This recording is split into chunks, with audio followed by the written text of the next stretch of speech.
I think that you should probably make your art a little bit more weird. I've got a lot I want to talk about in order to illustrate this point, so please bear with me.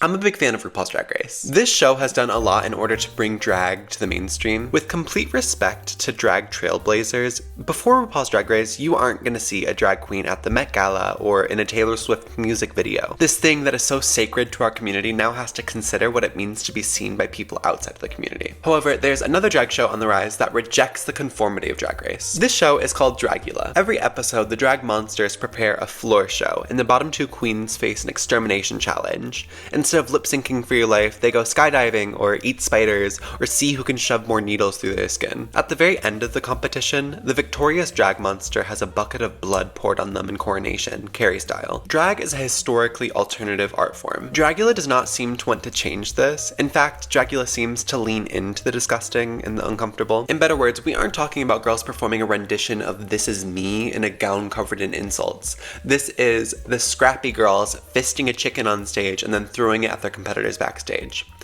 That actually happened, by the way, and it's the best moment of television ever. Watching the drag artists in the latest season of Dragula has been so inspiring in my creative practice, and it's made me question a couple of things about art. First, why can horror as a genre be so beautiful? Second, why does it seem that queerness is so intertwined with horror? And third, what does it really mean to make alternative art? So those are the talking points of this video. To give you something to watch while I gab, there was a drag artist on this season named Grey Matter who brought some of the most impressive SFX artistry ever to the Dragula stage. In the finale coronation, before they dumped blood on the winner, you thought all the looks were done, but no. The finalists changed into a final crowning look, and then all of a sudden there's a 2-second clip of one of the most stunning looks ever shown on the Dragula stage. Grey kind of sent the community into a whirlwind with this one. I decided to paint my rendition of this look, so cue the track. Now, I feel like I'm in a very experimental stage with my art making. As an artist, I'm constantly evolving how I create and what I create. This is what keeps me curious and motivated in my projects. Change was kind of forced on me in this project because I had such a small amount of reference material. Standardly, I work on dozens of reference photos in my paintings. I have a reference photo of the head, and then one of the torso and legs, and then I have one of the arm, and then a reference photo of the ring that I want to put on the finger, and I splice all these photos together into one image. With this painting, all I had to work from were these 2 clips that were included in the finale and 3 photos that he had posted to his Instagram. Okay. So this is how I tackled this painting. I did not have a reference photo taken at the angle that I wanted to paint this at, so I had to figure out a pose that I actually wanted to paint him in. I did a couple of scribbly exploratory sketches of skeletons. I decided that my favorite sketches were the ones where he kind of looks like he's levitating and leaning back so that the viewer is looking at him from underneath, and this kind of gives him a very statuesque and powerful feel. One thing that really helped me out during this time is looking at 3D renderings of skeletons. So I would think to myself, okay, I want to sketch the arm at this angle, and then I would move the rendering around, and then I could actually see what the bone should be doing under there. I would like to take a moment to thank the sponsor of today's video, Skillshare. I'm a self-taught artist, and I often crave to grow my abilities in a more formal way. With Skillshare, I have access to world-class learning on any subject in my bedroom. I've already finished the course, An Introduction to the Art of Figure Drawing by Brent Eviston, and it was absolutely fabulous. I cannot believe how often I fall back on that course within my own creative practice. Now, I'm about halfway through his course, Dynamic Mark Making, Drawing with Expression and Creativity. I'm once again blown away by how much this course values your artistic voice. It's all about channeling dynamism and emotion into your mark making, instead of remember to always hold your pencil this way, which I feel can make you lose sight of your artistry. Skillshare is the largest online learning community for creatives, with thousands of courses led by industry experts. I've privately taken some courses about self-employment and social media marketing. Wherever you're trying to level up your skills, in animation, marketing, photography, and so much more, Skillshare is ready to take you from beginner to advanced. The first 500 people to use my link in the description of this video will receive a 1-month free trial of Skillshare. Get started today, and thanks again to Skillshare for sponsoring today's video. What was nice about working on top of a skull underpainting is that the prosthetics that he applied are very much based on human skeletons. So there are exaggerated cheekbones that go right on top of the cheekbones in the skull underpainting, and he's wearing a brow bone prosthetic that exaggerates the structures just the same. Beyond this, I could see that the horns in his prosthetic are sprouting off of very specific points in his temples, and when I'm working on top of an underpainting of a skull, I had already painted the anatomical anatomical landmarks that tell me exactly where to slot them in. I really had to think about the structures present when I was constructing this painting, and that was a very informative exercise for me. This is how some people learn to paint portraits. I know that this is how Lo Chen Ping does it. As for me, I've never done skeletal drawings before. This is a skill that's pretty important in figurative art. However, it's a really academic way to learn, and I'm not interested at all in turning art into something that's academic. I guess it's kind of my thing to learn these rudimentary skills in wildly overambitious projects. I mean, last year I did a 10-foot wide figurative painting with 9 people in it before I had ever even done a figure drawing. As I said in that video, I don't think that this is an entirely bad thing. If you don't want to paint something and you force yourself through it, you're just going to burn yourself out. I prefer to work on things that actually excite me, and all that means is I'm going to confront this learning in projects that I actually want to do, like this painting. Over the last couple years, I've learned how to step away from reference material more and more. I feel like this has improved my work because now I'm equipped to make paintings that are better than any photo I can take. But to invent how something would look at a completely different angle, that's entirely new waters for me, and I feel like it will be a pretty good skill to have moving forward. Since I had so little to work from, I had to pull my inspirations from elsewhere, so I'd like to show you some of the things that I was looking at to make this painting. First, I was looking at the painting Salvator Mundi by Leonardo da Vinci. This is actually the most expensive painting ever sold. Someone dropped $500 million on this sucker, but whatever. I'm looking at this painting because it has such an enchanting atmosphere on the face, like a veil. I'm not sure if this is how it was painted or if the 500 years of wear and restoration created this look. I was trying to make my painting have that same ghostly feel. Next, I was looking at a ton of Baroque period paintings of armor. I wanted to make gray matter look almost metallic and glamorous, and studying these paintings of armor gave me some direction with color and how to actually make things look metallic. And finally, I think that gray matter was inspired by the bejeweled skeletons of Germany and Austria when he was creating his crowning look. I pulled a couple of these images on my own, which really helped me in the parts of this painting where I was straying from Gray's look, like in the arms and his hands. I looked into this ritual because I thought it gave a little bit more context to what I was painting. Allegedly, these are the remains of saints, and this is such an odd but beautiful way to honor a corpse. This is a bit of a simplified retelling, but churches used to do this basically to reflect the saints' glory in heaven, but also to boast the wealth and influence of the church. History is no stranger to embracing the macabre and creating art about death. These skeletons from Germany and Austria are some of the most beautiful things I've ever seen. But then I step back and I remind myself, like, this isn't a rhinestone leotard. Like, this is a human corpse that someone 800 years ago had to process and wrap it in wire and gold and jewelry and diamonds. It posed this question: how can people see beauty in things that are horrific in nature? Horror movies specifically have some of the most beautiful shots in all of cinema. 1974's The Texas Chainsaw Massacre documents a group of friends who stumble into a rural house and are then hunted by a family of cannibals, including Leatherface, who wears a mask made from human skin. Oddly, when I was watching this movie for the first time, I couldn't help be in awe of how beautiful every shot is. Ari Aster's Midsommar is similarly accomplished cinematically. Robert Eggers' The Lighthouse, 1922's Nosferatu.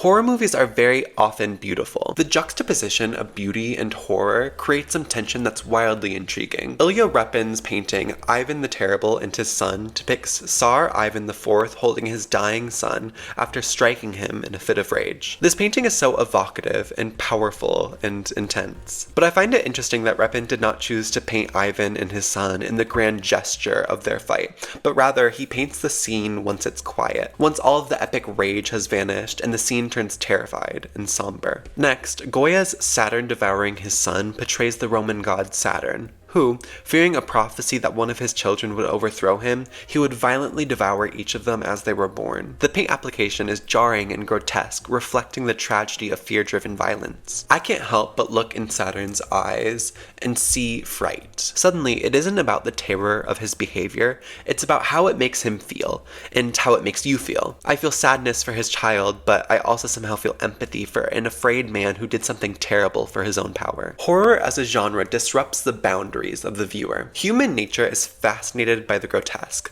but what horror is able to do is turn this into a moment of reflection, to highlight the things that we're most afraid to think about, and force the viewer to consider the complex dynamics that only horror can illustrate. Queer people often have an especially close relationship with horror, and I'm not just saying this to centralize my community in the narrative, but like, the niche of horror drag is so large that there's an entire TV show about it. Like, that must mean something. Horror is obviously very steeped in queer history. There are dozens of fabulous video essays out there discussing the queer and trans subjects that stain almost every major horror piece. That's a fascinating topic, but that's not what I'm here to talk about. I'm more interested in why queer people connect to the genre. Horror as a genre has constantly lived on the fringes of society, which is the only place that queer people really understand to be. When horror classics were being born in the 1920s, Frankenstein, The Mummy, Nosferatu, however groundbreaking these were for cinema, they have always been considered novelties instead of serious works of art. The constant othering of the genre reflects the continual othering of queer people. There are constant efforts to decentralize queerness from history, similar to how horror is undermined in conversations about cinema. For example, there have only ever been 2 horror movies nominated for Best Picture at the Academy Awards,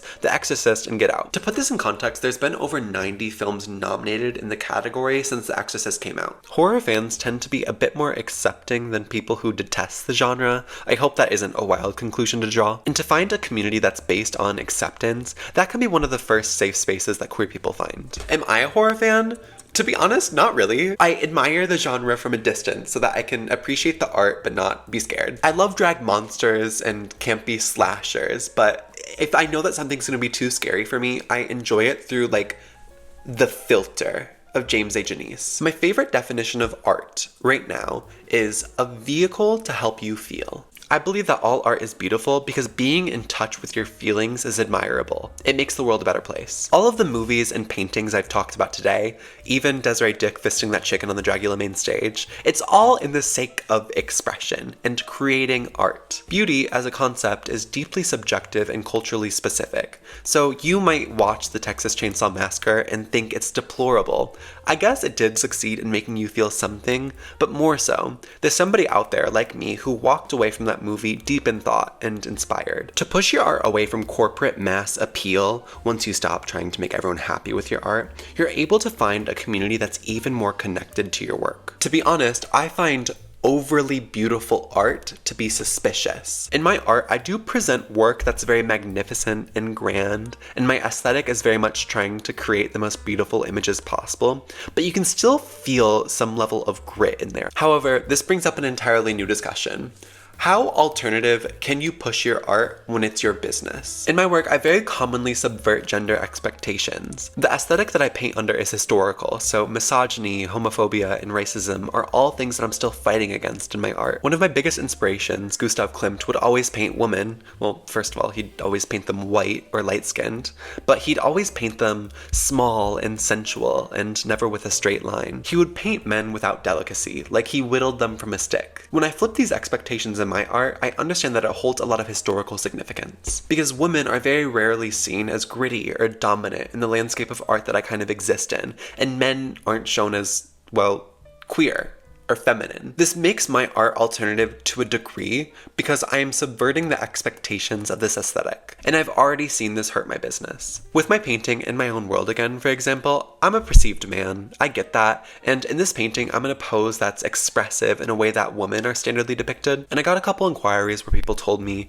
I would totally buy it if only it was a painting of a woman, or people would straight up request a commission where I redid the painting but as a woman this time, and this is very frustrating, obviously, because I'm just painting stuff that feels authentic to me. I'm not even trying too hard to push the boundaries at this point, and my business is already hurting. Subverting these gender expectations is something that I don't even really think about, but historically, men are not allowed to be beautiful in the way that I paint them, so people don't want to buy it. If I have difficulty selling paintings of beautiful men, will I ever even be able to sell a painting that's more overtly queer or trans? How much more alternative can I push my art until I pinch myself off of financial survival? It's wildly frustrating that this has become a concern because art for me has always been about expression, but making this my business complicates the authenticity that I strive for. At the end of the day, I refuse to allow the pursuit of profit to eclipse the pursuit of meaning in my art. I will not allow money to shackle me to the whims of the corporate art world. I want to create things that are odd, truthful, and perhaps difficult to sell, instead of the soul-crushing commission opportunities that dominate my inbox. Ultimately, I want my career to be about who I am and what I have to say,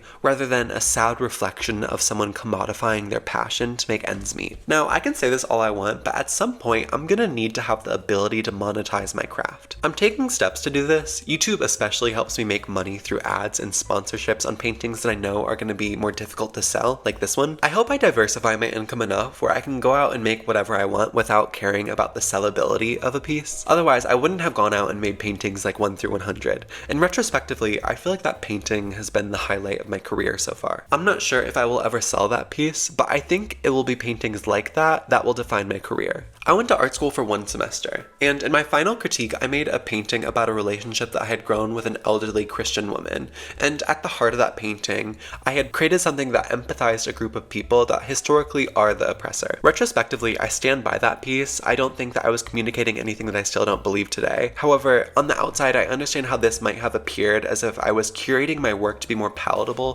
for a more straight or religious audience. During this critique, the class had finished giving me their notes, and it was my professor's turn. To give some context here, she is a trans woman, and she's basically one of the coolest people I've ever met. She was the type of artist to like staple a high heel to a wall or inject estrogen into a snare drum. It was sickening. And she looked me in the eyes and she said, "Look, you're a great painter. My only note for you is to consider who you're making art for." And that for me was like, whoa. Okay, like you really get it. Because I think that she saw me trying too hard to create work that was palatable for a system that does not favor queer voices. And I believe that she didn't think that this was a healthy direction for me, and I agree. Dragula especially pushes their artists to really go against the grain with their artistry. The show is based on 3 main tenets. There's horror and there's glamour, which is such a fabulous juxtaposition, as I've already talked about. But the third tenet is most interesting to me: filth. The inclusion of this tenet speaks to Dragula's deliberate rejection of traditional norms in art, femininity, and performance. The finale is formatted so that each of the surviving queens has to present 3 separate floor shows, one for each tenet of Dragula. In the finale this year, there was a finalist named Asia Consent who wore a gown that was supposed to look like shit, and she burst onto the stage through this giant butt crack that she made. Her mind is so powerful, and it was so ridiculous and campy and disgusting and lighthearted. But filth can also be a tenet where some interesting commentary can reveal itself. If filth is all about doing things that rejects the unequipped audience member, it offers some space to comment on things that aren't really addressed in corporate landscapes. For example, this season there was a challenge where the monsters had to prepare a floor show based on a holiday, but on top of that it was a filth challenge, so the queens had to do something filthy on the runway. There's a performer named Majesty who walked out on the runway in an Uncle Sam inspired look, and at the end of their floor show they turned around and pissed on an American flag. Say what you want about this, but I thought that this was such a fascinating direction to take the filth category. This came after a couple queens like threw up on themselves or ate maggots, which honestly is kind of vanilla for Dragula at this point, and then Majesty walked out and she pissed on a flag. It was so jarring and charged. Filth is anti-beauty, but I believe that all art is beautiful. So if you include filth in your art, I believe that's beautiful, and it can offer some texture that makes your art more interesting to sit with. This tenet highlights a lot of the heart of what I have to say in this video. Dragula intentionally rejects the sanitized aesthetic advertised by mainstream drag and embraces a rawness that I find to be more reflective and relatable to the queer experience. The monsters on this show make queer art for queer audiences, and they don't dull their art whatsoever. That doesn't mean that straight people can't watch and enjoy the show. Drag is for everybody, but Dragula does not go out of its way to make these people comfortable. I believe that this is admirable, and it's something that I want to strive for in my own artistic practice. And I think that this is exactly what my professor was trying to tell me 2 years ago. I expect there are going to be a couple people who watch this video who aren't going to like what I have to say or the things that I talk about. Not everybody who watches me will be a fan of Dragula. Maybe there are some people who clicked on this video who don't even know what drag is. They might be disgusted by my painting because to an extent, it's kind of blasphemous. I'm depicting a demon demon-like drag performer in a halo. I expect this might push some people away, and that's okay, because these are my real interests, and this is what I want to paint. I thoroughly believe in everything that I shared in this video, and I'm putting conscious effort to not shy away from the overtly queer origins that brought me to this conclusion. I love drag, and I love Dragula, and I'm queer in a way that upsets some people. When people talk about my art, I don't want it to be like a they were just good friends type of situation.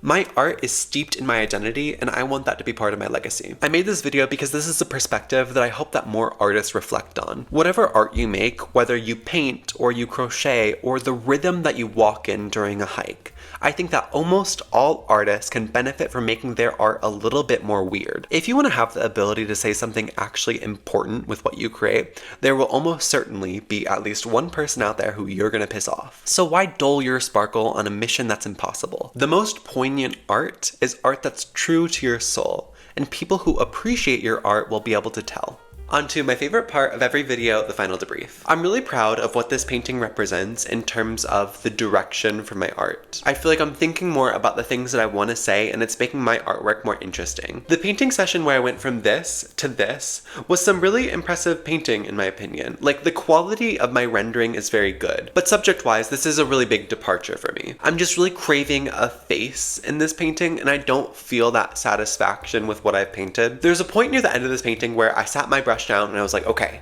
I'm done. Whenever I feel like I'm done in a painting, I bring all of my other paintings in here and I like stack them next to each other so that I can kind of like feel out if it fits in the context of my work. And I did that, and I just did not feel good about that stopping point. And that's when I added the heart and the mica flakes and the 3 tenets of Dragula at the bottom, and that awful golden branch that I had to fix later. Once I did all of that, it helped me feel a lot better about this painting, but I'm still not like 100% convinced, you know? This painting took me about 5 weeks from start to finish, but there were only like 10 really good painting days in there. I had a bunch of other stuff that kept pulling me away from this painting, but this is the part of the year where my business kind of slows and I get to really sink my teeth into creating again. I've kind of had the itch to go really big again, and you might see those projects very soon. Prints are available of some of my other favorite pieces, and you're welcome to like and subscribe if I've convinced you.